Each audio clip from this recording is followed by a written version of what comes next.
നമസ്കാരം പ്രിയമുള്ളവരെ, നമ്മളുടെ സംസ്ഥാനത്തെ തദ്ദേശ തെരഞ്ഞെടുപ്പിൻ്റെ രണ്ടാം ഘട്ടം നാളെ നടത്തപ്പെടുകയാണ്.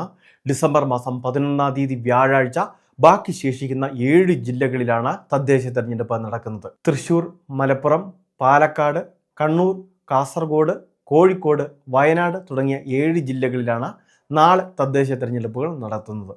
അതുകൊണ്ട് തന്നെ ഈ ജില്ലകളിൽ വിദ്യാഭ്യാസ സ്ഥാപനങ്ങൾ, സർക്കാർ ഓഫീസുകൾ, വാണിജ്യ സ്ഥാപനങ്ങൾ, അതോടൊപ്പം തന്നെ സ്വകാര്യ മേഖലയിൽ പ്രവർത്തിക്കുന്നവർക്കുൾപ്പെടെ അവധി പ്രഖ്യാപിച്ചിട്ടുണ്ട്. അതുകൊണ്ട് തന്നെ നാളെ ഒരു പൊതു അവധിക്ക് സമാനമായ സാഹചര്യമായിരിക്കും ഈ 7 ജില്ലകളിലും അനുഭവപ്പെടുക. അത് പ്രത്യേകം എല്ലാവരും ശ്രദ്ധിക്കുക. ബാങ്ക് ഇടപാടുകൾ പോലും സ്തംഭിക്കുന്ന ഒരവസ്ഥയുണ്ടാകും. അത് പ്രത്യേകമായിട്ട് ശ്രദ്ധിക്കേണ്ടതാണ്.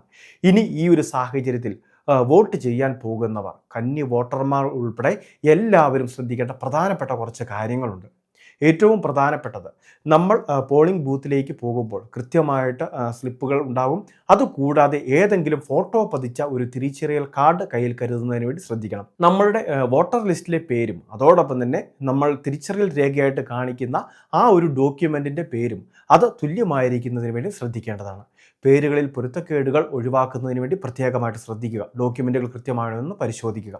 നമ്മളുടെ ഡ്രൈവിംഗ് ലൈസൻസ് സമർപ്പിക്കാം, അല്ലെങ്കിൽ ആധാർ ആവാം, അല്ലെങ്കിൽ പാൻ കാർഡ് ആവാം, പാസ്പോർട്ട് സമർപ്പിക്കാം, ഇനി SLC ബുക്ക് ആവാം, അല്ലെങ്കിൽ നമ്മളുടെ 6 മാസത്തിന് മുൻപ് എടുത്തിട്ടുള്ള ബാങ്ക് പാസ്ബുക്ക് ആകാം, ഫോട്ടോ പതിച്ച രേഖയാവാം.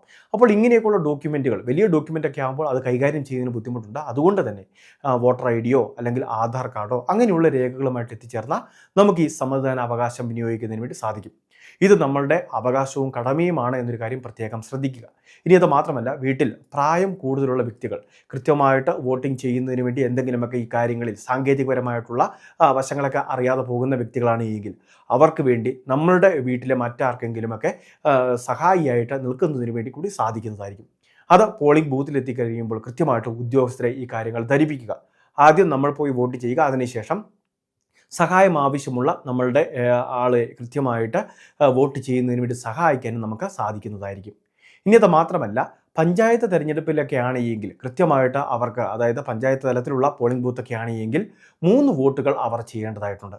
അതായത് ഗ്രാമപഞ്ചായത്തിലേക്കുള്ള പ്രതിനിധി, അതോടൊപ്പം തന്നെ ബ്ലോക്ക് പഞ്ചായത്തിലേക്കും ജില്ലാ പഞ്ചായത്തിലേക്കുമുള്ള പ്രതിനിധിയും നമുക്ക് തിരഞ്ഞെടുക്കേണ്ടതായിട്ടുണ്ട്. അതുകൊണ്ട് തന്നെ 3ഓളം ഇത്തരത്തിലുള്ള വോട്ടിംഗ് മെഷീനുകൾ ഉണ്ടാകും. അത് കൃത്യമായിട്ട് നിങ്ങളൊന്ന് ശ്രദ്ധിക്കണം.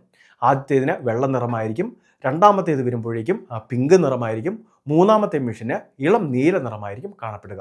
അപ്പോൾ ഈ 3 സമ്മതിദാനാവകാശവും വിനിയോഗിച്ച ശേഷമായിരിക്കും ഒരു ലോങ് ബീപ്പ് സൗണ്ട് കേൾക്കുകയും അതോടെ നമ്മളുടെ വോട്ടിംഗ് അത് കൃത്യമായിട്ട് രേഖപ്പെടുത്തുകയും ചെയ്യുക.